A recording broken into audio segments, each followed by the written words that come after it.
Hello and welcome to our webinar, Strong Women and Girls. I'm Donna Seaman, editor of adult books at Booklist. Before we begin, I'd like to go over some technical details. The audience is in listen-only mode, but we welcome any questions you may have. On the bottom of your screen is a toolbar with a section for Q&A. If you have a question or need technical assistance, simply click the Q&A and type your message into the box that appears. We will do our best to respond to all tech-related questions, and we will pass along all other questions to today's panelists so they can follow up with you after the webinar. Links to today's slides and title list were included in the reminder email you received from Zoom an hour ago. You can download them. Just please open the email, scroll to the bottom, and click on the links located there. You can also download these materials at any time by copying the URLs on this screen into your web browser. Today, we have the pleasure of hearing from a fantastic panel of strong women. We have Talia Scherer, Senior Director of Library Marketing at Macmillan Publishers, Elham Ali, Senior Publicist at ECW Press, Elise Levine, Director of Sales and Marketing at Shadow Mountain Publishing, Heather B. Moore, author of The Paper Daughters of Chinatown, which published on December 1st, and Nicole Duguay, Digital Marketer and Sales Coordinator at Lorimer Children Teens. Hooray! All right, so first today, yes, we will hear from Talia. Talia is Senior Director of Marketing. She coordinates of library marketing, to be very specific. She coordinates the library marketing activities of Macmillan's adult publishers, and this is quite a lineup. We have St. Martin's Press, Henry Holt, Tor Forge, Minotaur, Picador, Farrar, Straus and Giroux, Flatiron Books, and Celadon. Talia was chair of the Association of American Publishers Trade Libraries Committee for 4 years. She was proud to be named a 2010 Library Journal Mover and Shaker. Welcome, Talia. Hi, thank you so much, Donna, and TGIF, friends. Welcome to 14 minutes of Macmillan. Wow, what a week, right? Well, let's all take a breath and go to our happy places and enjoy some Helen Reddy.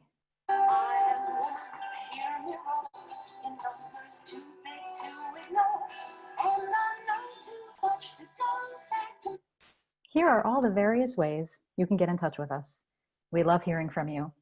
So please reach out with any questions, concerns, virtual hugs. You do remember how to hug, right? Next slide, please. If you'd like to download Macmillan eGalleys, here's how. The instructions can also be found on our website. Next slide.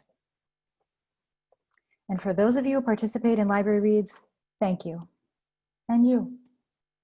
If you don't know about Library Reads, it's a monthly list of top 10 books voted on by you.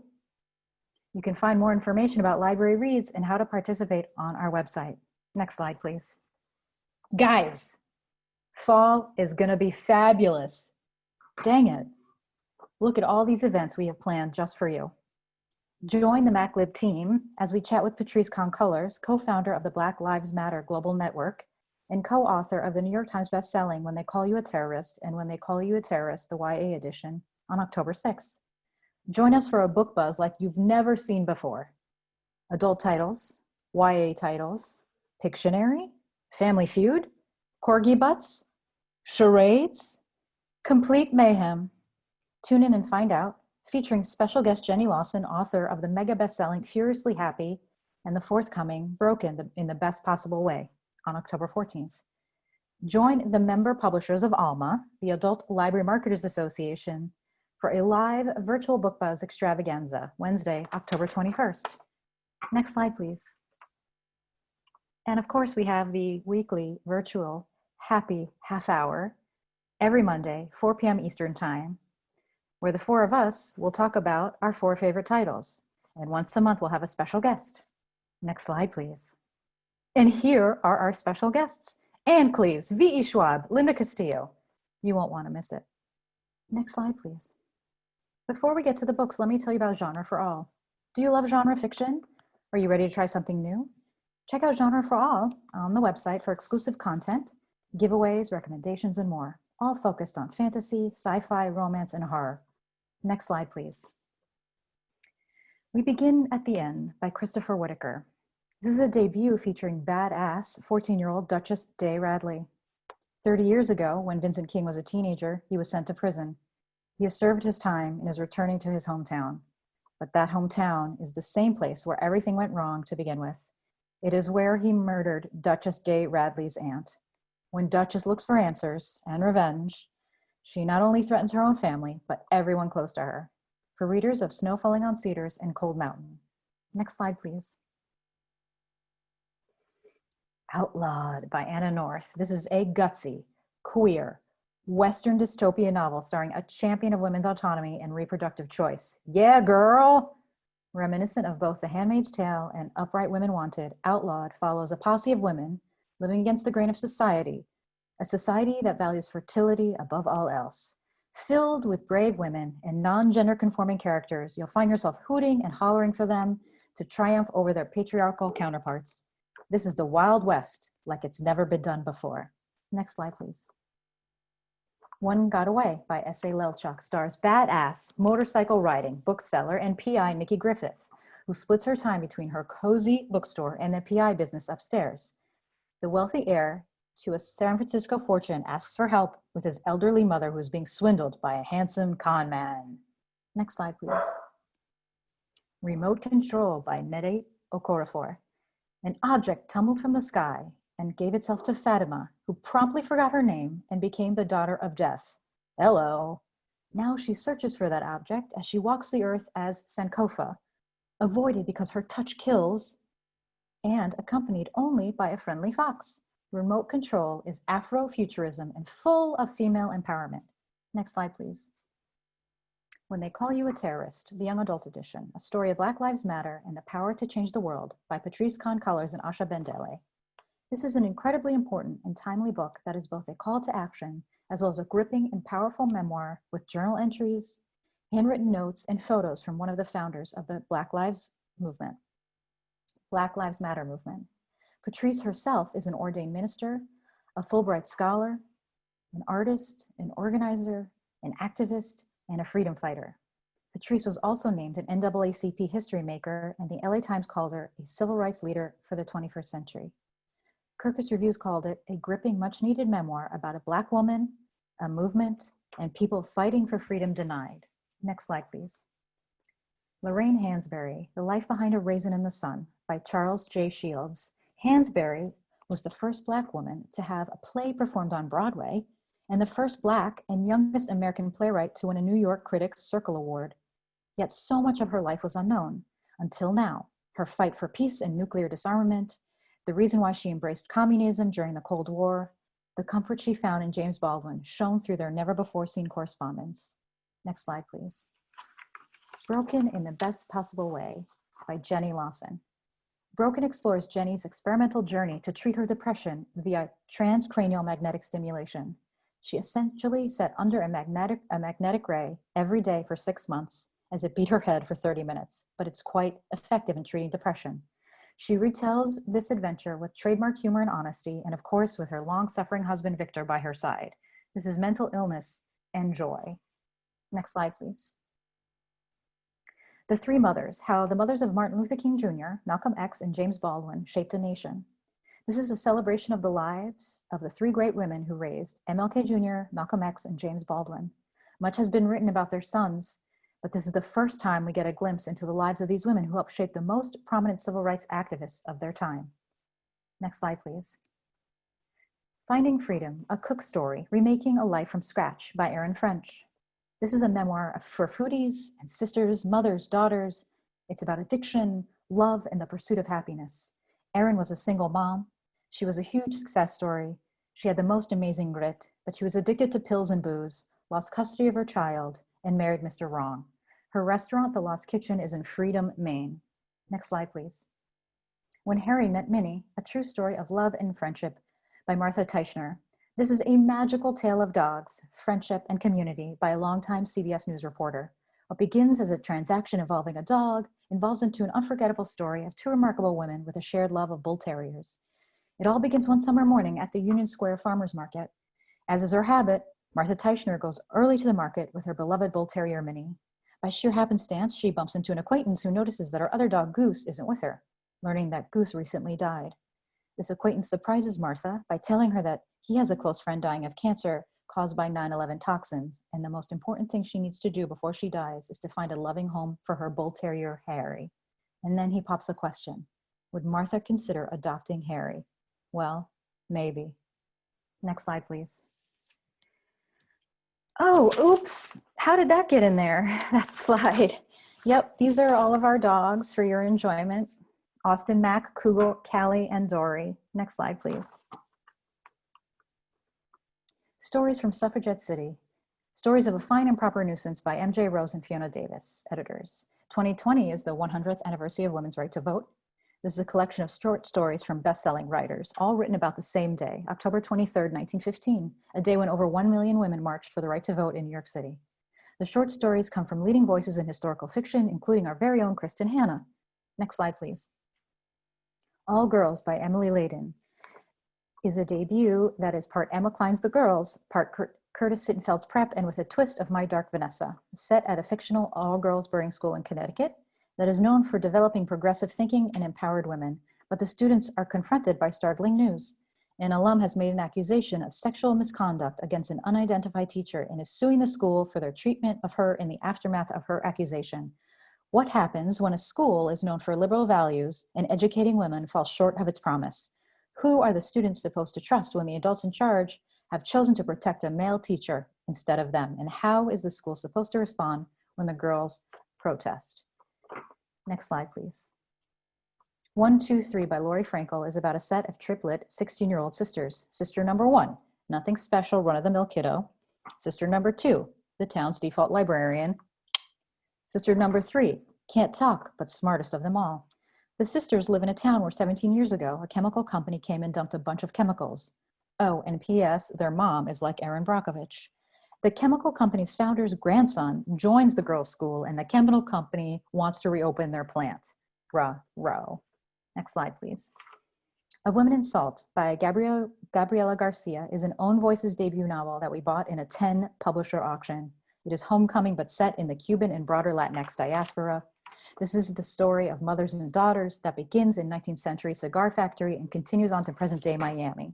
And it's also the story of a beloved book that passes from one generation of mother in their family to the next. At the heart of the novel is Jeanette, a troubled young woman and daughter of Cuban refugees who makes the fateful choice to take in the daughter of a neighbor that was detained by ICE. Betrayed by her mother in the aftermath of this decision, Jeanette visits her grandmother in Cuba and begins piecing together her family's deepest mysteries. Oh boy, it's Friday. Tales from the Hinterland. Sorry, next slide, please. Next and last. Tales from the Hinterland by Melissa Albert. Before the Hazelwood, there were the pitch dark fairy tales from Althea. Tales from the Hinterland are 12 dark, gorgeous, and feminist original short stories full of illustrations. Sure to leave all readers breathless and enchanted, these contemporary fairy tales are set in brutal and beautiful world where sinister things are afoot, such as a young woman spends a night with death, brides are wed to mysterious house in the trees, and an enchantress is killed twice and still lives.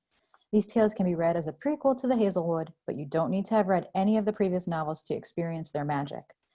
Thank you, and back to you in the studio, Donna. Thank you, Talia. Yay. All right. Our next strong woman presenter today is Alham Ali. Alham is a writer and publishing professional based in Toronto. She graduated from the University of Toronto in 2014, and since completing the Humber College publishing program in the next year, she has worked in marketing and publicity at Canada's Ballet Yorgan, Penguin Random House Canada, Durden Press, and is currently serving as senior publicist at ECW Press. Thank you for being here, Alham. The floor is yours. Hello, everybody. Thank you so much for coming, but also thank you to the team at Booklist for having me. This is my first Booklist webinar, and I'm very excited to be talking to you today about a really incredible, a really important subject. You know, Everybody needs to read more women and reclaim half of that bookshelf, don't we? So if you aren't familiar with ECW Press, I did want to give you a bit of an introduction. ECW Press is one of the most diversified independent publishers in North America. In our almost 50-year history, ECW has published nearly 1,000 titles that really run just the most incredibly impressive gamut of subjects that you could and genres that you could imagine, from poetry to award-winning fiction, really insightful and sometimes controversial nonfiction, and more books on pro wrestling than you honestly could possibly imagine. Like, come up with a number of pro wrestling books that you think there need to be in the world, and we've done more. Throw that number out. So I'm excited today to talk to you about a few of our titles, and I really hope that you will pick them up. So next slide, please. So I want to start with some fiction. Why Birds Sing is the second novel by Nina Burkout. It's her second adult novel. Nina is a multi-award nominated author and poet, and the story follows Dawn, a disgraced opera singer who suffers a very public flameout on stage, and as a result is contractually obligated to train a team of competitive whistlers called the Warblers. This is especially difficult because Dawn doesn't know how to whistle. Despite this, she takes on the challenge, but then sort of throw into the mix her crumbling marriage, a brother-in-law who's come to stay with her as he's undergoing chemo, and a very testy parrot named Tulip, and Dawn quickly finds herself sinking into depression. So Nina has written 2 previous novels, one for adults and one for young adults, and she describes them as dealing with very dark and heavy topics. And so in Why Birds Sing, she did want to write something a little bit lighter that would leave her readers feeling much more hopeful. And so despite the novel dealing with physical and mental illness, and to be honest, the ending being by no means happy, the novel is very uplifting and the ending is beautifully satisfying as readers follow Dawn's journey to love and a new beginning. Nina, like I said, Nina is a multi-award nominated author and poet, and Why Birds Sing contains all the hallmarks of her writing. That is, the beautiful writing, deep emotions, and complex and very tenderly portrayed characters that made her 2015 novel, The Gallery of Lost Species, a Kobo Best Book, a Harper's Bazaar breakout novel. Forward Reviews called Why Birds Sing an inspiring novel focused on the power of connections. And Amy Jones, the award-winning author of We're All in This Together, called it a beautiful novel full of humor, warmth, sorrow, and above all, music. It's also perfect for book clubs, and we will have some great book club questions available. Next slide, please. So next, this is another work of fiction for all of you mystery lovers out there. It's the first book in a really exciting new series, the Epitome Apartments Mysteries series, a very fun and trope-bending series by Candace Jane Dorsey. If I had to encapsulate this book in like an elevator pitch, think like a queerer, grittier Veronica Mars, but set on the mean streets of Edmonton. The Adventures of Isabel follows a nameless social worker turned amateur sleuth as she and her cat Bunnywit set out to help a friend solve the murder of her beloved granddaughter. But they soon find that what had initially looked like just a random street killing is kind of just the tip of a very grandiose and glittering crime iceberg that's kind of hovering between beneath the city's streets. PW has already praised the book, giving it a starred review and saying that fans of unconventional mysteries will be richly rewarded. So if you're looking for something a little bit different, this is a really great choice. It's fierce, it's funny, and it's very sex positive. If you're a fan of feminist mysteries like Hannah Care's The Grandmother or Sujata Massi's The Widows of Malabar Hill, you will absolutely love The Adventures of Isabel. Next slide, please. We have another mystery this time. This is The Unlocking Season by Gail Bowen. This is kind of on the opposite end from The Adventures of Isabel, whereas that was the first book in a series. Gail has a long and prolific career as a mystery writer in Canada. She is honestly Canada's best kept secret. So you're welcome. for telling you. Gail, this is the 19th installment in Gail's Joanne Kilbourne series. Avid mystery fans who love Louise Penny, Ruth Rendell, or Peter Robinson will love Gail, as she fills her books with tight plots, well-rounded characters, and twists that you would not see coming. In this story, Joanne, our hero, is working with a friend and writer, Roy Broadens, to develop a TV series based on her own family's mystery. The script seems to be coming together when Roy goes missing, only to later be discovered in a state of mortal terror, just clawing at the ground and muttering gibberish before he dies. Jo is determined to find out what led to her friend's death, but in doing so, she uncovers some information that may or may not destroy Roy's legacy, so it's up to her to decide whether or not to reveal the truth. The Unlocking Season is another thought-provoking and deeply satisfying mystery from Gail Bowen, who was just royalty in Canadian crime. She is an Arthur Ellis Award winner, the Grand Master of Crime Writers of Canada, and according to Reader's Digest, she is Canada's best mystery novelist. And while I know that 19 can be kind of a daunting number in a book series, this book can easily be read as a standalone. It's its own mystery. The characters develop throughout the series, but it's very sort of clean beginning to end on its own. It's also the kind of book that you will read, absolutely fall in love with, and immediately rush to put all the books on hold at your local library. So I really hope that you will pick this one up. Next slide, please. Next, we have This One Wild Life by Angie Abdu. This is a parenting memoir, a memoir of self-discovery and parenting in a screen-driven world. Angie is a national best-selling author who is chronicling her attempt to hike a peak a week with her daughter Katie in the summer of 2019. It's meant to be a bonding exercise, but it turns out that Katie hates hiking.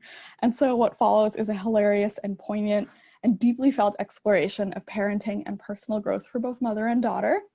Angie is known for exploring all sorts of issues in her parenting memoirs, including her previous memoir, Home Ice. In this one, she's looking at bolstering confidence in girls, the destructive sort of grind of competitive sports, the effects of screen time and social media, the importance of outdoor activities and its role in creativity and spirituality, and approaches to talking about climate change with children as well. And she's a fantastic writer who writes about parenting in a very honest and vulnerable way that readers will immediately connect to. Her previous book, Home Ice, was a national bestseller and was praised by Publishers Weekly as a lively and honestly written account of parenting that will resonate with readers. And This One Wild Life is no different. Next slide, please. The Role I Played by Sammy Jo Small is an athletic memoir by a three-time Olympic medalist who's sharing a behind-the-scenes look into her journey as an athlete, but also into the very dramatic highs and lows of Canada's beloved national women's hockey team. Following Sammy's 10 years with the national hockey team, the book begins with her experience as a rookie in the first ever women's Olympic hockey tournament in Nagano in 1998, and ends with Canada's third straight Olympic gold medal in Vancouver in 2010. The veteran goaltender is giving readers a behind-the-scenes look into one of the most successful teams in sports history, chronicling the incredible highs and anguish-filled lows. Sammy is also shining a light on the sacrifice that hockey players have to make in order to represent Canada on the world stage. Quill and Quire called it a bold and deeply personal testament to the importance of the game, but more than anything, it highlights the intense emotion, uncertainty, and self-sacrifice inherent to a life of athletic pursuit. Next slide, please. On the Shores of Darkness, There is Light is a novel by Cordelia Strube. Cordelia is a critically acclaimed author, and this 2016 novel follows Harriet, an 11-year-old artist who kind of runs errands for her very zany group of senior citizen neighbors in an effort to fund her own escape from her fractured family. The book is very dark, but also very funny. Cordelia is excellent at sort of balancing that fine line between the two, as it explores love and revelation through the eyes of this very determined little girl. In the words of the Toronto Star, Strube creates an entire world of love and loss, humor and heartbreak. The novel is, at its heart, a uniquely timely exploration of the perilous fragility of the human body and the indomitable strength of the human soul. If you love Alice Munro or Miriam Toews, you will absolutely adore Cordelia Strube, and I really recommend that you also check out her latest novel, Misconduct of the Heart, another very subversive and dark yet delightful novel with a very strong female protagonist. Next slide, please. Oh, well, thank you. That was it. Thank you so much for listening and enjoying this presentation. I really hope that you can check out ECW's very deep backlist as well on Edelweiss or BookNet if you are in Canada. Thank you so much and have a wonderful day. Thank you so much, Ilham. I hope you'll come back and do more programs with us. It is now my great pleasure to introduce Elise Levine and Heather B. Moore. Elise is Director of Sales and Marketing for Shadow Mountain Publishing. She's a veteran book publishing professional who has worked on a wide range of books from Nickelodeon to Nancy Drew Mysteries to the Arden Shakespeare. She left New York City to move west to join Shadow Mountain. Heather B. Moore is a USA Today bestseller and award-winning author of more than 70 publications. She's lived on both the east and west coasts of the United States, including Hawaii. She's attended school abroad, including the Cairo American College in Egypt and the Anglican School of Jerusalem in Israel. Heather loves to learn about anything in history and, as an author, is passionate about historical research. Welcome to you both. Thank you so much, Donna and Booklist. I appreciate the opportunity to be here and talk a little bit about my book, The Paper Daughters of Chinatown. Let's go to the next slide. The Paper Daughters of Chinatown is based on a true story, which is about Dolly Cameron, who came to San Francisco in the early 1900s, where she had agreed to teach sewing for 1 year at the mission home that helped Chinese girls and women as they escaped slavery situations and prostitution situations. The next slide shows a picture of Dolly Cameron as an older woman and one of her mission home staff. These women banded together when there were no rights for the Chinese women who were brought to America under false pretenses. These Chinese women were promised that they would have husbands waiting for them or jobs waiting for them, but they were tricked and sold into slavery. The next slide shows the mission home, and this is still here today in San Francisco. This now has been renamed the Cameron House, which is named after Dolly Cameron, who eventually became the director of the mission home after her sewing class ended, and she ended up spending the rest of her career helping these rescued Chinese women. If you notice the black bricks, that is actually from the original mission home, which was in the same location. In 1906, there was a San Francisco earthquake and the home burned. And so these have some of the original bricks in them. Our next slide. This is a bill of sale that was found in 1898 at the Salvation Army. And it shows on there that there was a girl that was sold for $250. So this receipt shows a commonality of girls and women being sold. This was a common practice.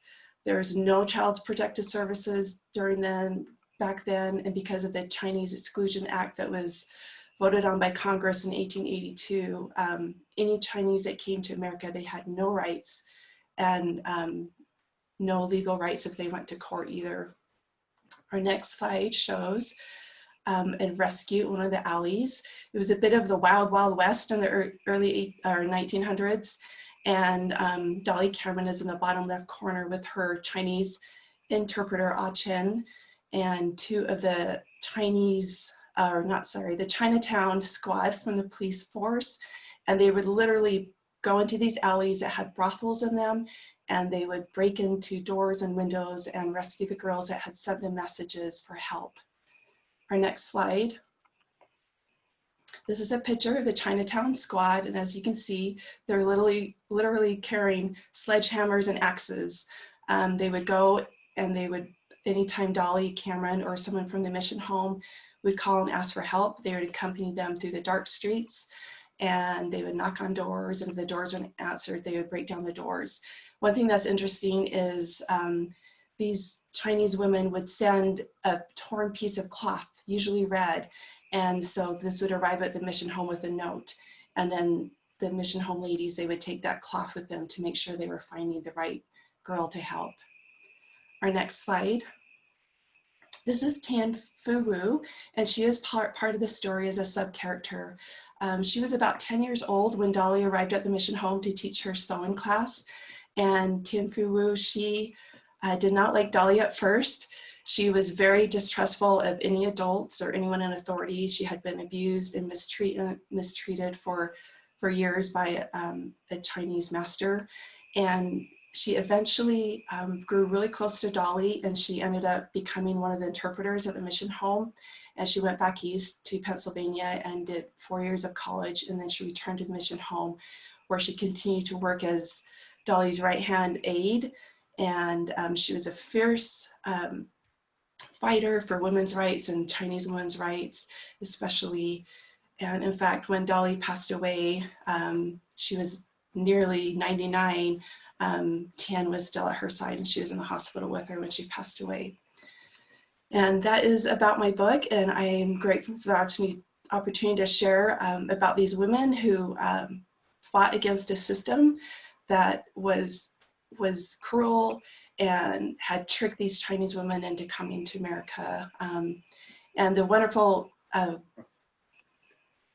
one of the wonderful things that has happened since then is these women who had an education at the mission home.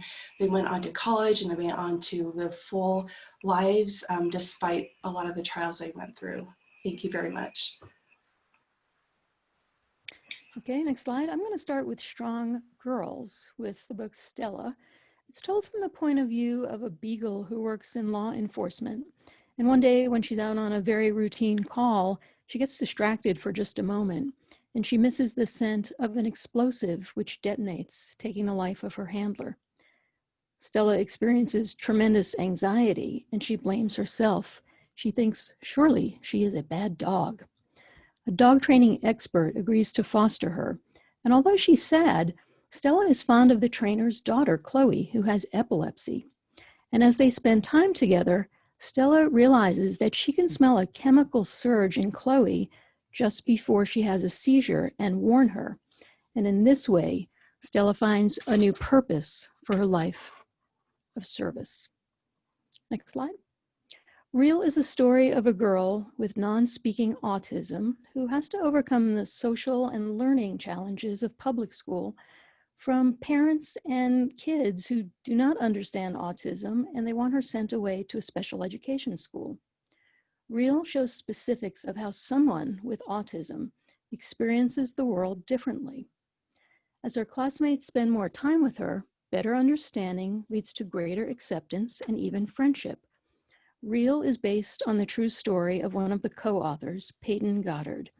And Peyton asked me to convey to you that she wants people to see her arduous struggle to communicate. It's something you and I take for granted every day. But she puts exhausting effort into every single interaction because she says communication is what makes us human. Willa's mom is a marine biologist, and she suddenly dies, and Willa finds it very hard to cope with the loss. She sees a whale who begins to speak with her, and they develop a very caring friendship until the time when the whale says, "It's now time for my pod to migrate, and I have to say goodbye." But she says, "Don't worry, Willa, because we've gotten to know each other and care for each other, we'll always be alive in each other's hearts." And of course, this opens the door for Willa to finally say goodbye to her mother, but to keep her memory alive in her heart. Two modern-day kids find the lost diaries of Lewis Carroll in their library, and that opens up a portal back to Wonderland. There they see the familiar characters from the book, but those characters have now become very dangerous monsters. And our two protagonists represent two aspects of the Wonderland stories. And I love how this author, J. Scott Savage, likes to flip the typical gender stereotypes in his books. So Celia, the girl in the story, is logical and she's a math whiz, but she has dyslexia, so she hates to read. Her mom is a librarian, by the way. And Tyrus, the boy, is a self-described nerd, so he's incredibly creative. And together they represent logic and imagination, and both attributes are needed to solve the mysteries in this adventure. Alexis is a native Hawaiian, but not long ago, she was startled in a cove by a viper moray eel. Now she's afraid to go in the water for fear of what lurks underneath.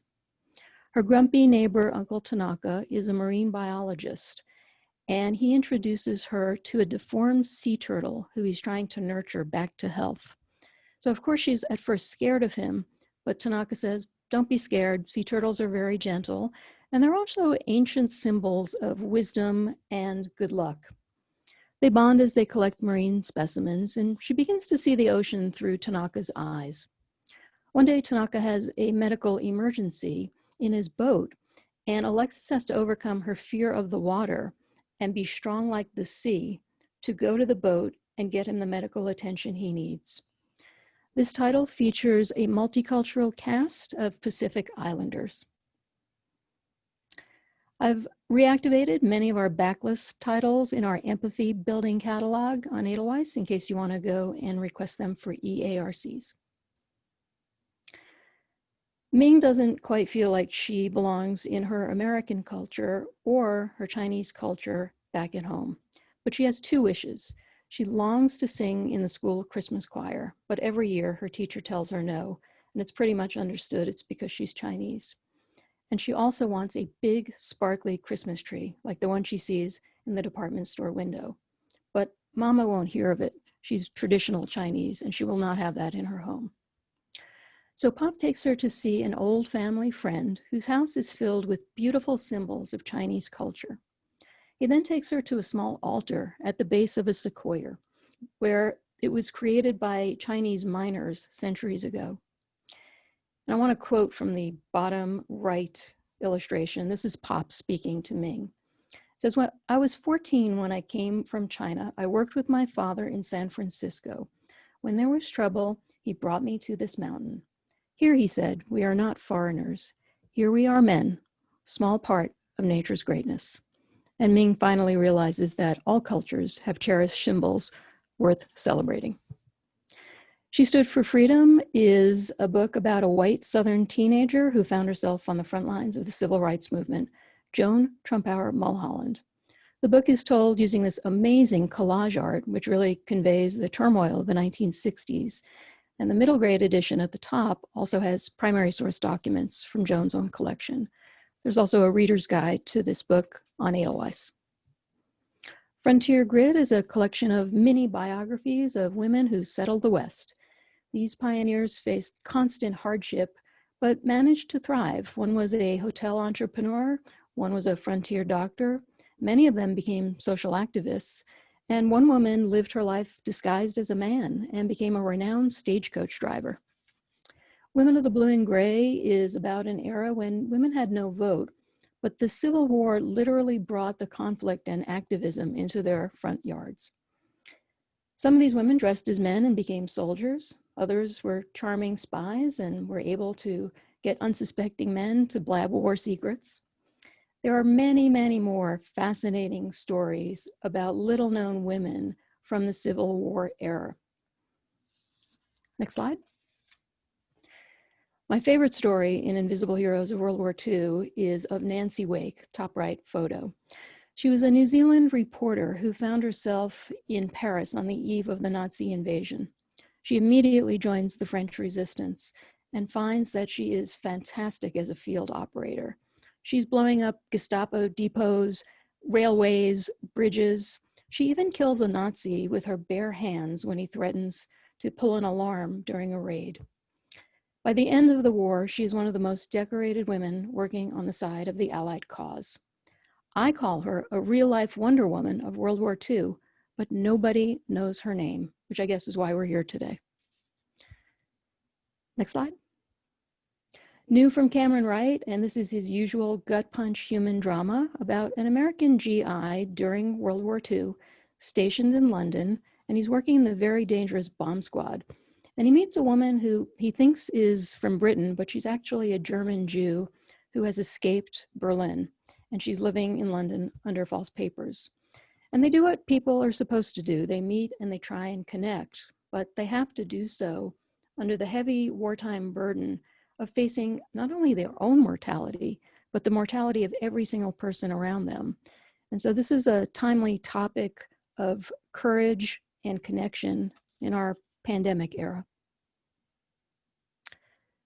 Proper romance, our heroines are in no way damsels in distress awaiting a rescue from a handsome prince. These are all women of privilege who have the rug pulled out from under them. And so their story is trying to figure out, who are they if they are not the label that society has given them? And then it's the search for true and unconditional love.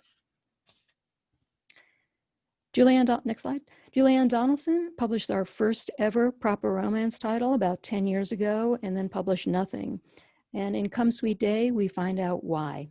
It's a unique writer's journey through a life passage marked by turmoil, cancer, a bitter divorce, legal trouble with her ex-husband, and mental illness. She finds her way back to writing, unpacking the pain, almost as if she's writing about one of the characters in her stories. And in her writing, she finds a greater meaning to her suffering, which lights the way forward to hope. Our Regency titles are all clean content, meaning there's no onstage sex, so they are suitable for all ages. And that's it. Thank you very much for your time today. Oh, thank you so much, Heather and Elise. So much to think about. And now we welcome Nicole Duguay. Nicole is the digital marketer and sales coordinator for Lorimer Kids and Teens. After spending some time in the world of scientific publishing, Nicole is now focused on getting books into the hands of readers who want to see their own lives reflected off the page. She is a strong advocate for LGBTQ+ voices and diverse intersectional representation in media. Nicole lives in Toronto. Thanks so much for joining us today. Thanks for that intro. I'm going to talk a little bit about our company before I dive into our books. Next slide, please. Lorimer has been publishing fiction and nonfiction since 1975. Our Children and Teens imprint specifically focuses on diverse books for middle grade and young adult. The majority of our books are high-low to engage reluctant readers, some in series and some standalone. We're proud to have many own voices authors writing about their experiences from a first-hand point of view. First up are books from 3 of our middle grade series. Illustrated Humor features relatable and lovable characters teaching lessons about life skills, friendship, bullying, self-esteem, and achieving goals. Comic strip style illustrations throughout keep reluctant readers engaged. They're perfect for bridging the gap between graphic novels and full-text novels. In Mermaid Warrior Squad, Shy Dylan arrives at a summer arts camp and immediately bonds with outgoing Coral over the aquatic theme of the camp and a love of comic books. When Coral's in-your-face behavior draws the attention of the camp mean girls and a boy who's determined to prank the camp's final show, Dylan has a decision to make. Should she stay behind the scenes, or should she channel her inner mermaid warrior to save Coral and the show? Deal With It focuses on difficult issues kids face every day by presenting the problem from everybody's perspective: perpetrator, target, and bystander. Engaging graphic novel-style illustrations feature students with diverse racial and ethnic backgrounds and gender identities. Q&As feature real-life scenarios and helpful answers, and fun quizzes let kids test and improve their understanding. It's hard enough being a girl on the brink of puberty without dealing with a barrage of mixed messages about femininity. From self-image to peer pressure, consumerism to feminism, we girls have a lot to grapple with. Girlness, Deal With It Body and Soul, looks at issues relating to gender identity and how girls can cope with the conflicts that arise when we question what it means to be female. Sports stories are action-driven sports novels that turn reluctant readers into all-star readers. They feature characters with diverse racial, physical, mental, and economic backgrounds, playing a wide variety of sports. In Dress to Play, 14-year-old Jordan is a star basketball player on her school team and aspires to play women's college pro basketball like her heroes. But the boys' basketball team call her Jordan the Jock, hinting that she's less of a girl for being strong and athletic. The players on the girls' team want their new uniforms to be short, tight, and sexy, rather than the functional athletic wear Jordan wants. Jordan thinks she may have found an ally in a boy named Amin, but when Amin doesn't stand up for her against the teasing, she feels more alone than ever and wonders if she should just give up the game. But then she meets Amin's sister, who plays at the college level, and shows Jordan that there's no shame in being a girl and a strong athlete. Next is Tough Call. In need of money to pay her basketball fees, 14-year-old Malia King registers for a refereeing course at her middle school.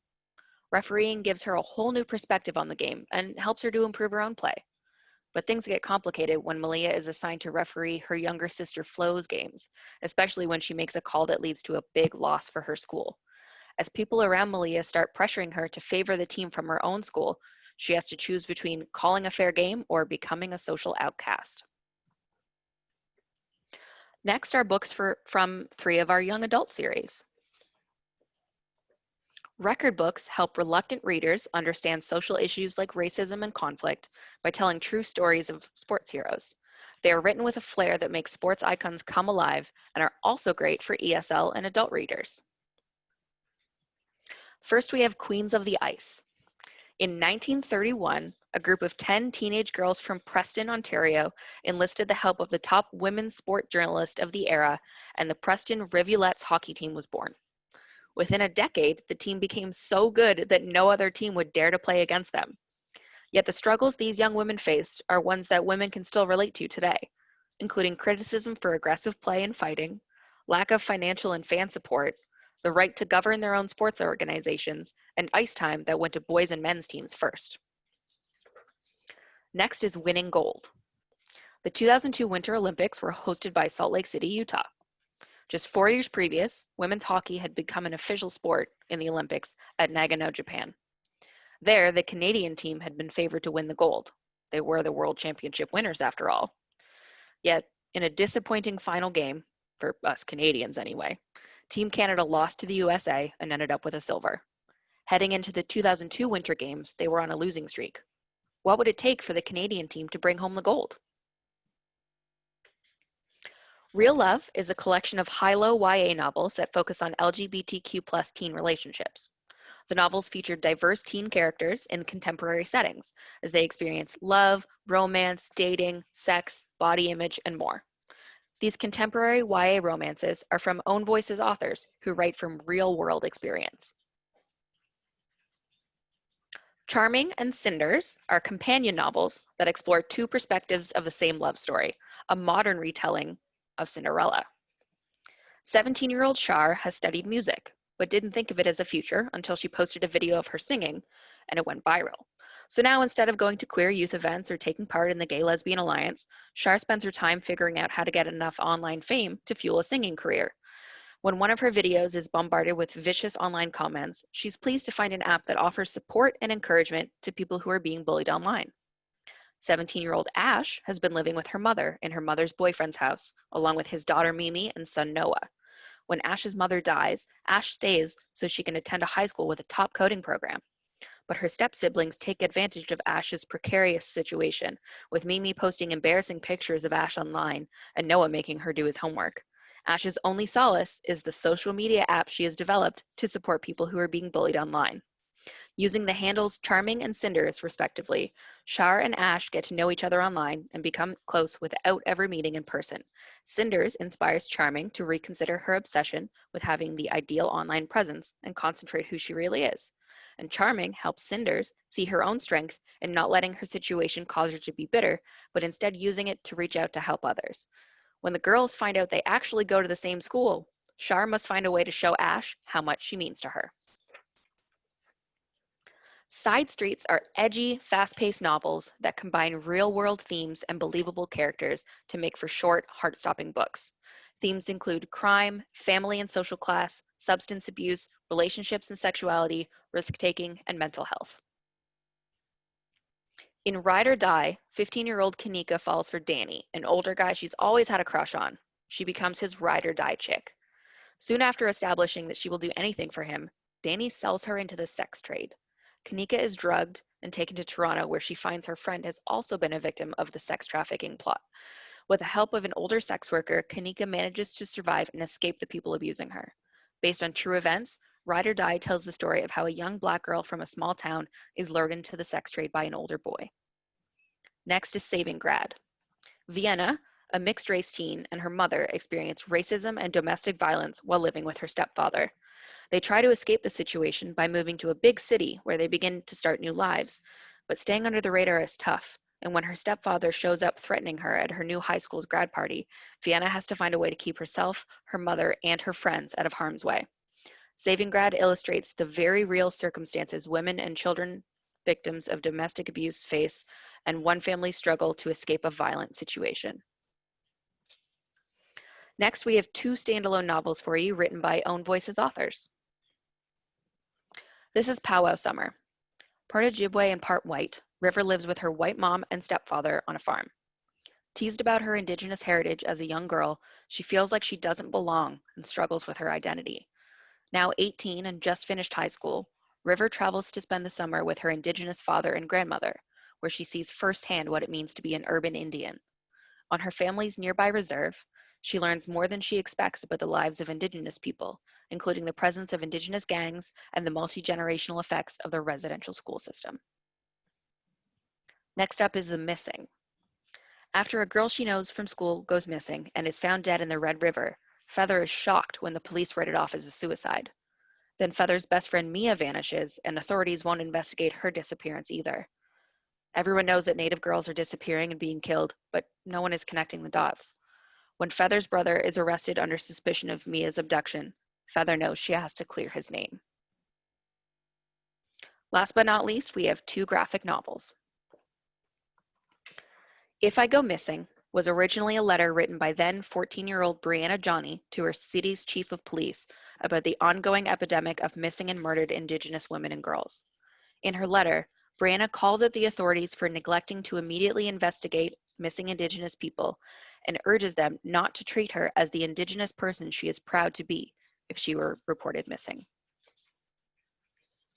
The Courage of Elfina is about a 12-year-old girl from Paraguay who is offered a place in her aunt's home to attend a better school. Her aunt's family abruptly take Elfina out of Paraguay altogether and move to Montreal, where Elfina is not enrolled in school and is instead put to work as the household servant.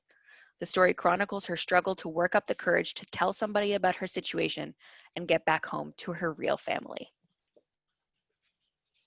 So that's a pretty good look at what we've got going on with Strong Women and Girls. Keep an eye out in 2020 for 6 new sports stories books about teen girls playing a variety of sports. All the books I've mentioned today are available now from all major retailers and your preferred wholesaler, or direct from our American distributor Learner at learnerbooks.com. I also want to let you all know that Lorimer provides free teaching guides for many of our series that can be used with any of the books in that series for independent and classroom studies. These can be downloaded at lorimer.ca/teachers. Last but not least, I invite you to connect with us on social media as @LorimerKids, where we post the latest news about diverse books for kids and teens. Thanks.